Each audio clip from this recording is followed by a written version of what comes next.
Hello students, so here is the suggested solutions for another of your practice paper that was provided for you. So let's begin. Well, first question here, they say list all the prime factors of 210. So the prime factors of 210, they include 2, 3, 5, and 7. So these are the 4 prime factors of 210. You can work it out to figure it out, not too difficult. Right, part B, they say hence given that P and Q are integers and that their product is equals to 210, explain why P and Q cannot be prime numbers at the same time, right? So what happened is since a prime number, so let's figure out what prime number is. A prime number has exactly 2 factors, right? Of which one factor is equals to 1, right? So that's is how we can understand what a prime number is, right? So if P is a prime number, right? For example, P is a prime number, then what happens is Q, right? If let me go back again. So if P is a prime, right? So what happens is down here we have 4 prime numbers, 2, 3, 5, and 7. So if P is 2, or P is 3, or P is 5, or P is 7, what happens will be Q will have, at least, right, 4 factors. So it will have the 4 factors, right, because they have 3 primes. So what happens is, therefore, Q will not be prime, right? So that is one way we can actually figure how this thing works, okay?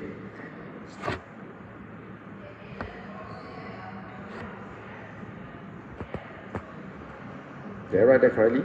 Yeah, these 4, yeah, sure. Okay, moving on.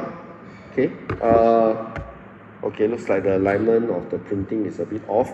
But anyway, here's what's happening, right? So we're supposed to represent these numbers on a number line. Okay, so we can actually go from -1 maybe to 0, 1, 2, 3, and 4. So negative 0.5 will be somewhere here. So you just mark it down, negative 0.5. This is actually 3.3 recurring, right? So the printing is a bit off. Okay, so 3.3 recurring is somewhere here. Okay, this 3.3 recurring. 2/3 is somewhere over here. So this is 2/3. And finally 2 is over here. Right? So just label them accordingly and you'll be fine. Okay, let's move on. Okay, the alignment of the printing is a bit off here. Right, next one. Express 99225 as a product with prime factors. So if you work this one out, 99225 is actually 3 to the power 4 times 5 to the power 2 times 7 to the power 2, right?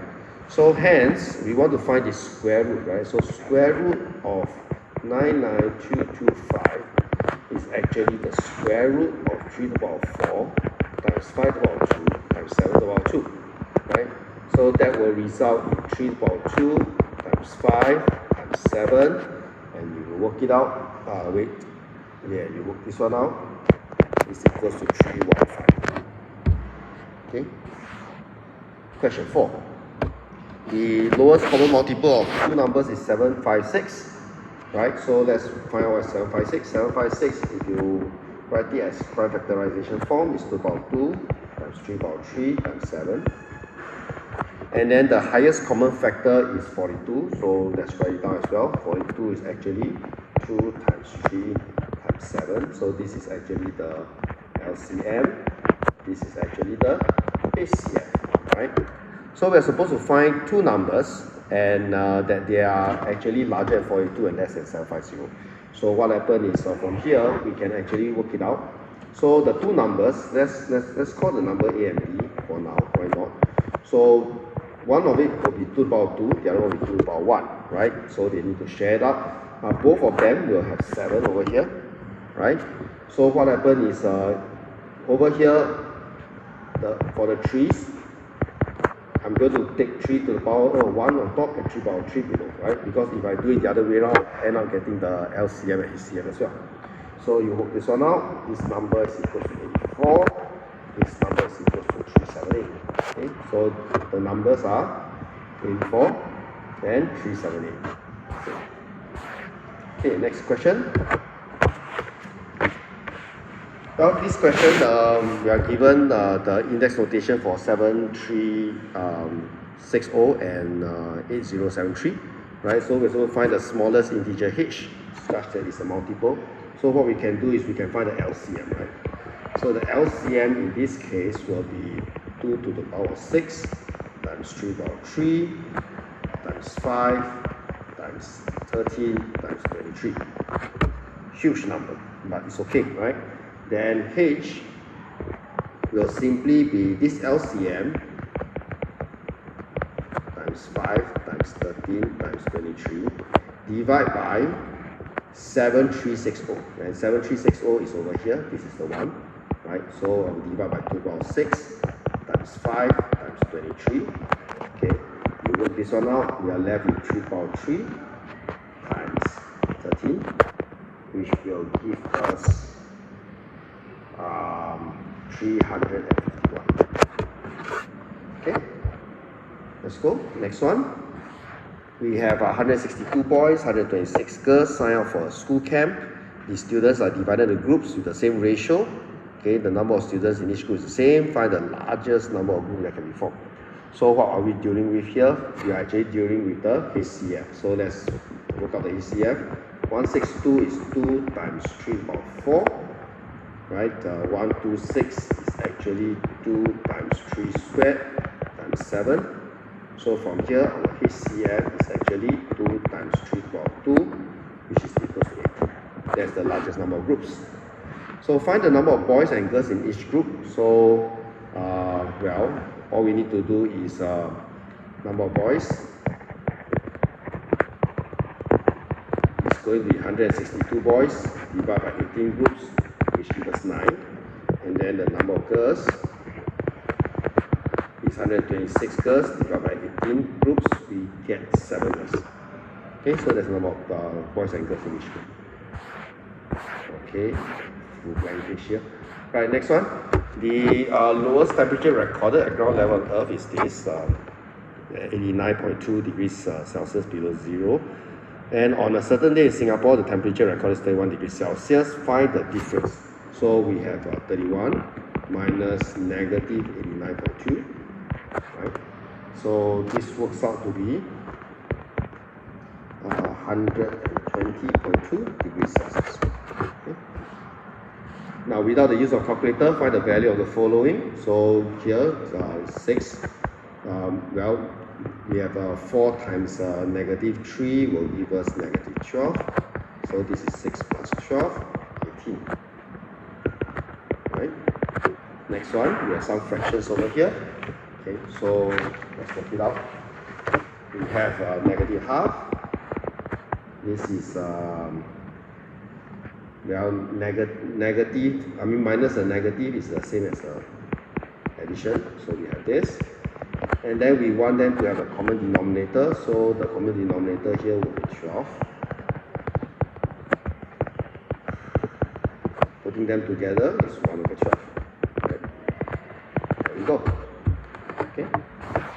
Next one. In this case, what we want to do is we want to square this. So if we square this, it's 4 over 9. Okay. Multiply by, if we cube this will be 1 over 8.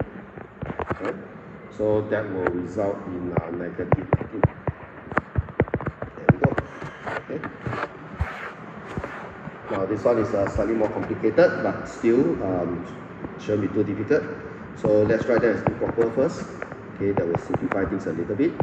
Okay, here we have 2 over 5 multiply with the reciprocal, right? Plus 0.1 is actually 1 over 10. I'm not, let's write the empty fractions. Okay, so we have 3 over 2 divided by this one out. This will be 1/5 plus 1/10.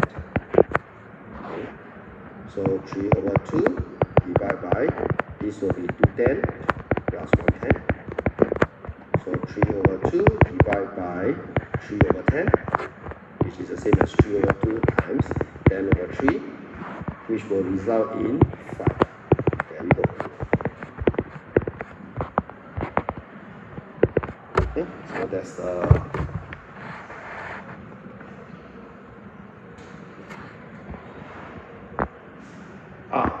pardon me, made a mistake earlier. So over here should be 1 over 10. Yeah, that's why I got a feeling my answer is a bit off. Right, so this should be 1 over 10. So 1 over 10 plus 1 over 10, I can simplify this. This will be 2 over 10, which is 1/5, right? So let's correct this. This will be seen as multiplying by 5. So the final result is 15 over 2 or 7.5. Right? Much better. Okay.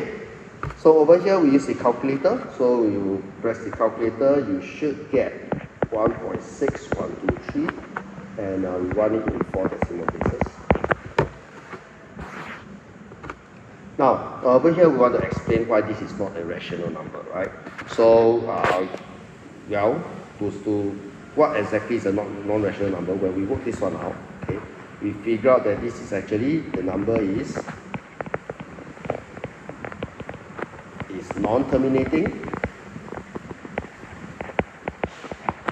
and also non-recurring. Okay, that is the reason why it is not a rational number. Okay, alternatively, you can also say that it cannot be, okay, it cannot be expressed as a fraction where the numerator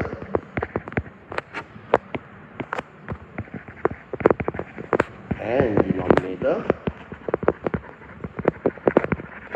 are integers